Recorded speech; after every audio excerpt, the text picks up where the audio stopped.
అందరికీ నమస్కారం. మన పార్టీ అధ్యక్షులు మన పార్టీ వ్యవస్థాపకులు, తెలుగు పౌరుషం, సినీ రాజకీయ సార్వభౌముడు శ్రీ నందమూరి తారక రామారావు గారి జయంతి. మహానుడంటే ప్రజల పండుగ. తెలుగు జాతి మొత్తం ఆరాధించే ఏకైక వ్యక్తి నందమూరి తారక రామారావు గారు. చరిత్ర ఉన్నంత వరకు తెలుగువారి గుండెల్లో శాశ్వతంగా ఉండబోయే వ్యక్తి ఎన్టీఆర్ అని మరొకసారి మీ అందరికీ విజ్ఞప్తి చేస్తున్నాను. ఎన్టీఆర్ జయంతి అంటే తెలుగు జాతికే పండుగ రోజు, ప్రతి ఒక్కరూ స్మరించుకునే రోజు. ఒక సాధారణ ప్రభుత్వ ఉద్యోగిగా ప్రారంభించి సినీ చరిత్రలో ఎదగడం, ప్రజల కోసం పార్టీ పెట్టి ముఖ్యమంత్రి కావడం ఆయనకే సాధ్యమైంది. మళ్ళీ ఇది సాధించాలంటే తిరిగి ఎన్టీఆర్ పుడితే తప్ప ఎవరికీ సాధ్యం కాదని మరొకసారి విజ్ఞప్తి చేస్తున్నా. స్వీయ క్రమశిక్షణ, నీతి, నిజాయితీ, పట్టుదల ఆయన విధానం. పాలు అమ్ముతూ చదువుకున్న, ప్రభుత్వ ఉద్యోగం చేసిన, సినిమాల్లో నటించిన, రాజకీయాల్లోకి వచ్చిన ఆత్మ గౌరవాన్ని, ఆత్మాభిమానాన్ని ఎప్పుడూ వీడలేదు. ఒక సామాన్య రైతు బిడ్డగా పుట్టి 45 సంవత్సరాలు వెండి తెర అంటే మనందరం గుర్తుపెట్టుకోవాలి, ఏ పాత్ర వేసినా అది ఎన్టీఆర్కే చెల్లుతుంది. ఇంకా రాబోయే రోజుల్లో అలాంటి పాత్రలు వేయాలంటే మళ్ళా ఎన్టీఆర్ పుట్టాల తప్ప వేరే వాళ్ళకి అసాధ్యం. 13 సంవత్సరాలు రాజకీయ జీవితం. మనందరం అనుకుంటాం 5 ఏళ్ళు ఇస్తే 5 ఏళ్ళు కూడా మీరందరూ ఆలోచించి ఏం చేశామని అడిగితే తడుముకుంటాం. 13 సంవత్సరాల రాజకీయ జీవితంలో అద్వితీయమైనటువంటి ఒక హిస్టారికల్ చరిత్ర సృష్టించిన వ్యక్తి ఎన్టీఆర్. అందుకే ఎన్టీఆర్ పేరు తలుచుకుంటే చాలు నరాల్లో ఉత్తేజం వస్తుంది, ఆత్మవిశ్వాసం వస్తుంది, పట్టుదల వస్తుంది. ఎవరైనా ఎన్టీఆర్ విగ్రహాన్ని చూసి ఒకసారి సంకల్పం చేస్తే మీకు తిరుగు ఉండదని మరొకసారి మీ అందరికీ విజ్ఞప్తి చేస్తున్నా. దేశ రాజకీయాల్లో అంతటి ఆకర్షణ కలిగిన నాయకుడు ఇప్పటికీ లేడు. ప్రజలపై ప్రేమాభిమానాలు, అవినీతి రాజకీయాలను కడిగి పారాయాలన్న పట్టుదల ఆయన రాజకీయాల్లోకి వచ్చే పరిస్థితి వచ్చింది. ఒక్క సంఘటన గుర్తుపెట్టుకోవాలి.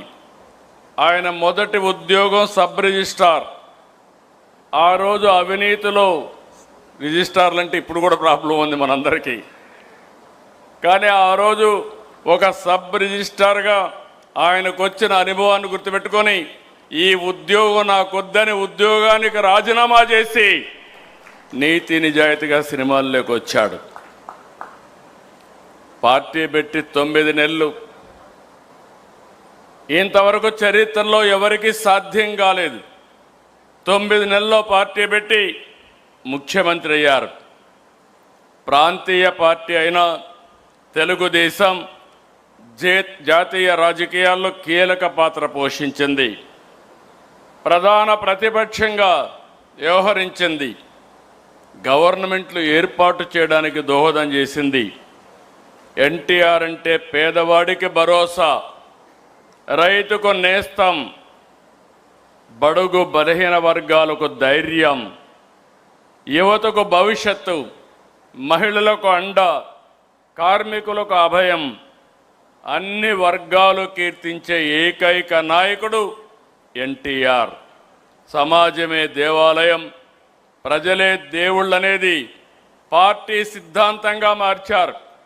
ఇప్పుడే కాదు, భవిష్యత్తులో కూడా ఇది మనందరికీ ఆదర్శం, ఇది ఒక సిద్ధాంతం అని చెప్పి కూడా నేను మీకు తెలియజేస్తున్నా.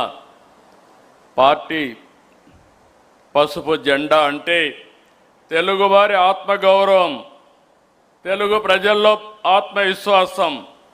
పసుపు జెండా అంటే ఆడబిడ్డలకు అండ, రైతన్నల ధైర్యం, యువతకు భరోసా. పసుపు జెండా అంటే తెలుగు ప్రజల నమ్మకం, భవిష్యత్, భరోసా. అందుకే మిమ్మల్ని అందరినీ కోరుతున్నా, ఈ పవిత్రమైన రోజున ఆయన ఆశయాలకు అంకితమై ఇది భావితరాలకు శాశ్వతంగా మనం ముందుకు తీసుకుపోవాల్సిన బాధ్యత ఉంది. ఆయన సిద్ధాంతాలని భావితరాలకు అందించాల్సిన బాధ్యత మన మీద ఉందని చెప్పి కూడా నేను మీకు తెలియజేస్తున్నా. 83లో ఎలా అయితే యువతకు, విద్యావంతులకు అవకాశం ఇచ్చారు, అదే మనం ఈరోజు చేస్తున్నాం. మొన్న ఎన్నికల్లో 65 మంది చదువుకున్న వాళ్ళకి సీట్లు ఇచ్చాం, 23 మందికి మహిళలకు సీట్లు ఇచ్చాం. యువత, మహిళలకు అందలం అనేది మన పార్టీ ఆశయాల్లోనే ఉంది. మరో 40 సంవత్సరాలకు సరిపోయే నాయకత్వాన్ని ఇవ్వడం కోసం మనం ముందుకు పోతున్నాం. నిన్నే వర్కింగ్ పార్టీ ప్రెసిడెంట్ గారు కేంద్రంలో 33% మహిళలకు సీట్లు ఇస్తే పోరాడదాం, ఇవ్వకపోతే మనమే ఇచ్చే దిశగా తీర్మానం పాస్ చేసే పరిస్థితికి ప్రతిపాదించారు. ఆ దిశగా మనం ఆలోచిస్తే ఈరోజు ఎన్టీఆర్ ఆశయ సాధనలో పనిచేసి తెలుగు జాతిని అగ్రజాతిగా తయారు చేయడం కోసం మనందరం పునరంకితం అవుదాం. ఇలాంటి శుభ సందర్భంలో మనం ఇంత మునుపు కూడా చెప్పాం, మళ్ళీ ఒకసారి కేంద్రాన్ని కోరుతున్నాం. ఈ ఎన్టీఆర్ అంటే తెలుగు జాతికి ఒక సెంటిమెంటు. తెలుగు జాతి మొత్తం ఏకపక్షంగా ఆరాధించే ఏకైక నాయకుడు నందమూరి తారక రామారావు గారు. ఆయనకు భారత తెలుగు వెలుగుగా నిలిచిన స్వర్గీయ ఎన్టీఆర్కి భారతరత్న ఇవ్వాలనేది మనందరి డిమాండ్. అందుకే తెలుగు జాతి ఆత్మ గౌరవానికి ప్రతీకగా నిలిచిన మహానేత, విశ్వవిఖ్యాత నట సార్వభౌముడు, ప్రజాహిత పరిపాలకుడు శ్రీ నందమూరి తారక రామారావు గారు తెలుగు ప్రజల హృదయాల్లో చిరస్థాయిగా నిలిచిపోయారు. కళారంగంలో అపారమైన ఖ్యాతిని సంపాదించి అనంతరం రాజకీయ రంగంలో ప్రవేశించి సామాన్య ప్రజల సంక్షేమాన్ని లక్ష్యంగా చేసుకుని ప్రజాపాలన కొత్త దిశానిర్దేశం చేశారు. తెలుగు జాతికి విశ్వ ఖ్యాతి తీసుకొచ్చిన ఎన్టీఆర్ గారు బడుగు బలహీన వర్గాల అభ్యున్నతి కోసం ఎనలేని కృషి చేసి ప్రజల మనస్సులో చిరస్మరణీయంగా స్థానం సంపాదించారు. తెలుగు వారి ఆత్మగౌరవాన్ని నినాదంతో తెలుగు ప్రజల ఐక్యత కోసం బలోపేతం చేసి దేశ రాజకీయాల్లో ప్రాంతీయ పార్టీలకు గౌరవప్రద స్థానం తీసుకొచ్చిన మహోన్నత నాయకుడు శ్రీ ఎన్టీఆర్. భారత రాజకీయ చరిత్రలో ఆయన సేవలు విశిష్టమైనవి, అపూర్వమైనవి.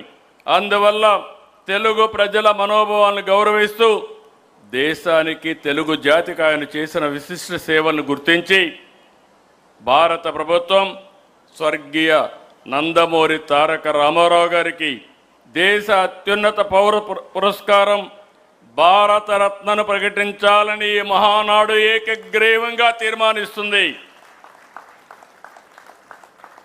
ఇది మనందరి ఆకాంక్ష కాకుండా ప్రతి తెలుగువాడి ఆకాంక్ష, తెలుగువాడి కోరిక.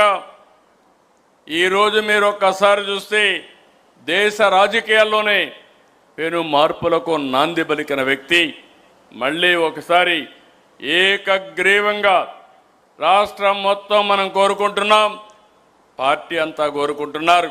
మీరందరూ కూడా దీన్ని ముక్త కంఠంతో ఏకగ్రీవంగా ఇక్కడుండే వాళ్లే కాకుండా ఎవరైతే ఈరోజు క్లస్టర్ స్థాయిలో ఉండే వాళ్ళు కూడా లేచి నిలబడుకొని గట్టిగా ఏకగ్రీవంగా ఆమోదించాల్సిందిగా మిమ్మల్ని అందరినీ కోరుతున్నా.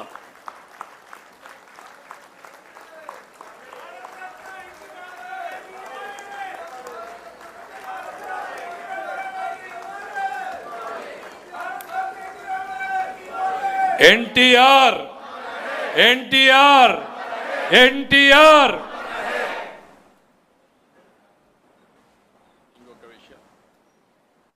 ఈరోజు ఇంకొక బక్రీద్ కూడా. ఈరోజు ముస్లిం సోదరులందరూ కూడా బక్రీద్ని ఘనంగా చేసుకుంటారు. ఈరోజు మన మహానాడు కూడా ఈ సందర్భంగా అందరికీ బక్రీద్ శుభాకాంక్షలు తెలియజేసుకుంటూ ఈ పండగ రోజున అందరికీ మనస్ఫూర్తిగా శుభాకాంక్షలు. అందరికి కూడా నమస్కారం.